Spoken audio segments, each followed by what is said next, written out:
Welcome to my channel.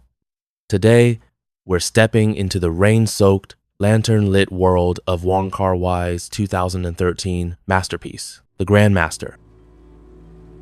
Filmed over 8 years with a budget around $38 million, it premiered at Berlin and grossed more than $64 million globally, earning praise for its breathtaking visuals and emotional depth, 79% on Rotten Tomatoes. While some found it too meditative or slow, cinephiles and martial arts fans consider it one of the most beautiful action films ever made. Fun fact, Wong Kar-wai, the king of mood and memory, shot multiple versions and rewrote scenes on the fly, turning a straightforward Ip Man story into a dreamlike meditation on time, loss, and the passing of traditions. The action was choreographed by Yuen Woo-ping, the Hong Kong legend behind The Matrix and Crouching Tiger, who crafted fights that feel like living calligraphy.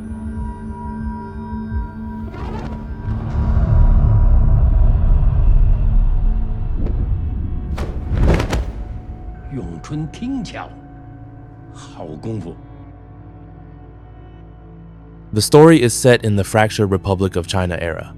Tony Leung plays Ip Man, a refined Wing Chun master from Foshan, living a life of quiet dignity. As war and political chaos engulf the country, Ip crosses paths with Gong heir Zhang Ziyi, the daughter of a northern grandmaster. Their encounters tense duels in rain-drenched brothels, a fateful train station confrontation, and a heartbreaking snowy exchange explore love, rivalry, and the weight of legacy. Ip's journey from prosperity to exile mirrors China's own fractures, while Gong heir's path of vengeance adds layers of tragedy and resilience. Wong doesn't tell a linear biography. He fragments time with flashbacks, ellipses, and lingering close-ups, letting emotion and atmosphere carry the weight.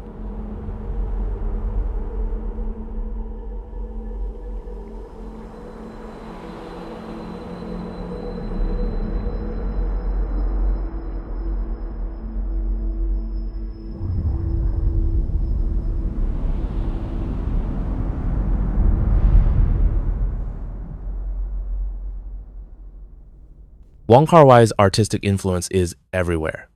Known for his signature style slow-motion reverie, saturated colors, intimate framing, he treats Kung Fu not as spectacle but as visual poetry.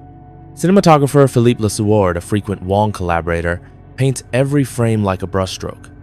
Golden southern warmth for Foshan, cold northern blues for Gong heir's world, rain and smoke turning fights into dreamlike ballets.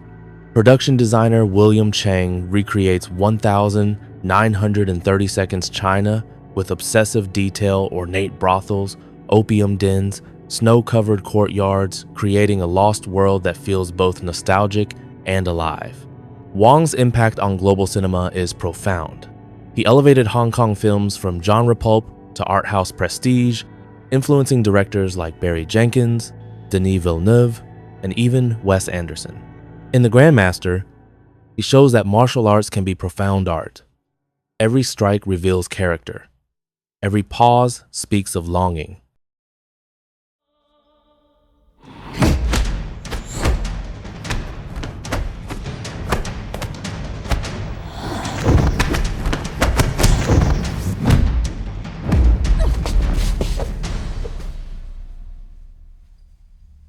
The action designed by Yuen Woo-ping is exquisite.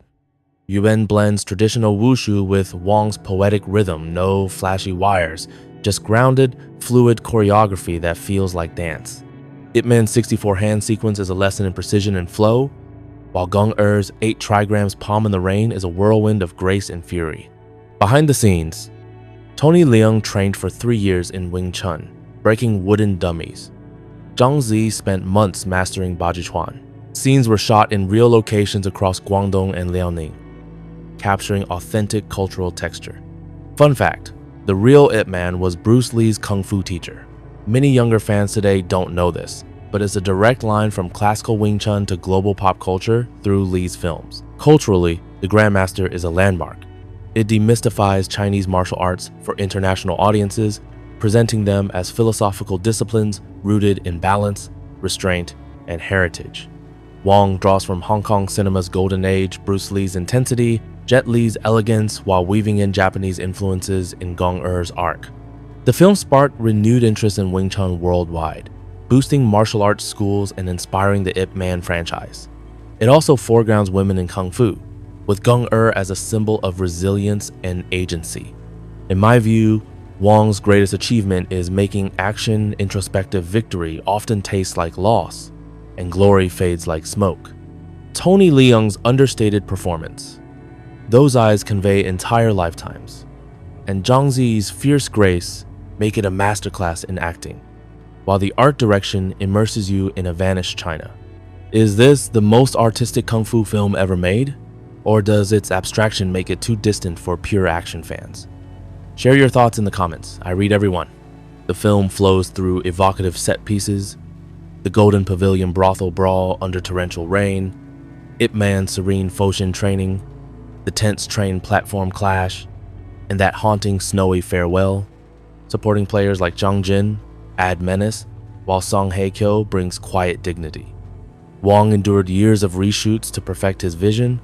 Rumor has it he cut over 20 versions.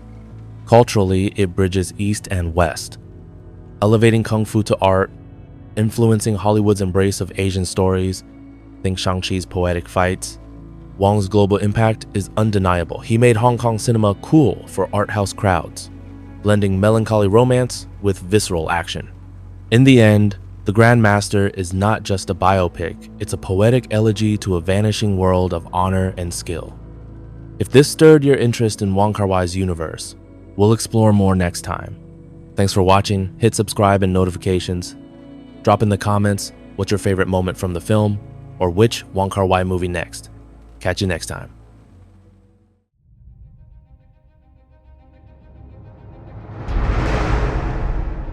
你可以叫我葉問，又或者葉老問。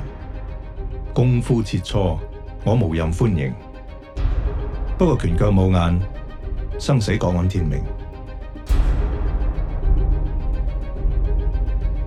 係咪咁話？